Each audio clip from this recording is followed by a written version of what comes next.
Queasy and Veno won the EU Grand Finals with 6 victory royales, and they did a lot of the fundamentals that are better explained in 100 different videos perfectly, but I want to focus on 2 specific strategies that Queasy and Veno use that I think have the potential to change the way that pro teams and eventually everyone else will use when playing competitive Fortnite. The first strategy I want to look at is used in the mid games. In stacked mid games, there are 2 main strategies to use. You either play the full edge of the zone, which allows you to get surge, but the problem is that you usually end up in a ton of congestion, which means that you have to use a ton of materials to rotate to the next zone when you are rotating with the whole lobby, which leaves you scuff the materials and heals going into the end game. The other strategy is to play a little bit off of the edge of the zone. This takes you out of the congestion and makes your rotations easier, but your ability to get storm surge is drastically reduced. I generally supported playing off the edge of the zone a little bit because as long as you're proactive with your surge, you should be fine, and the materials you save going into the end game are huge. But what if I told you Queasy and Veno have a strategy that allows them to get the benefits of both? But to do that, they had to rethink the very basics of mid game. 99% of teams when playing mid game play together in their base, meaning that they can play only one position. But what if you played in 2 different bases?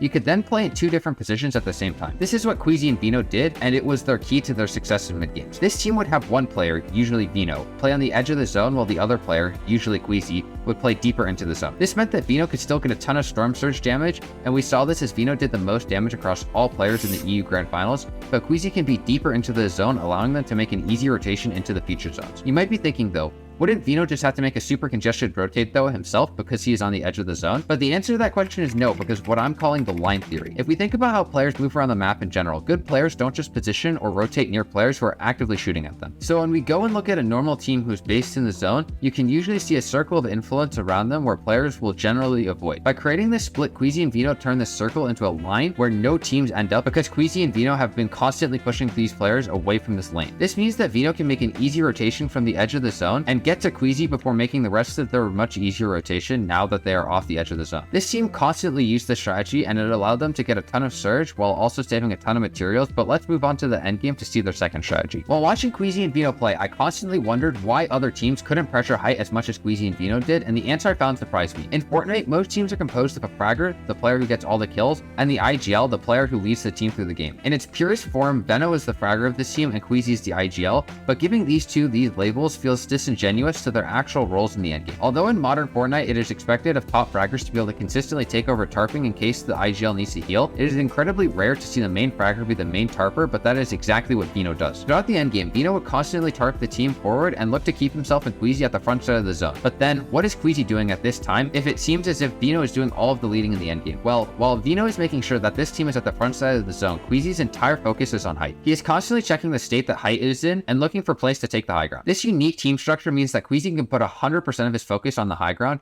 and therefore it's no wonder why no one else was applying as much pressure to the high ground as the FNCS champions. Because of their consistent mid games from their strategy we talked about earlier, this team always had good materials going into the end game, so they never needed these kills, and they never forced these eliminations in the mid ground, and even when they had really high kill games, these kills either came from the mid game or once this team was already established on the high ground. This opened up Queasy to only have to focus on height, which allowed them to get 6 victory royales and win the FNCS on EU and secure a spot for themselves in the global championship. But if you enjoyed learning how Queasy and Veno won 50% of their games in the Grand Finals, I can almost guarantee that you will also find how Malabuka won 83% of his games in the Solo Cash Cup just as much. Peace.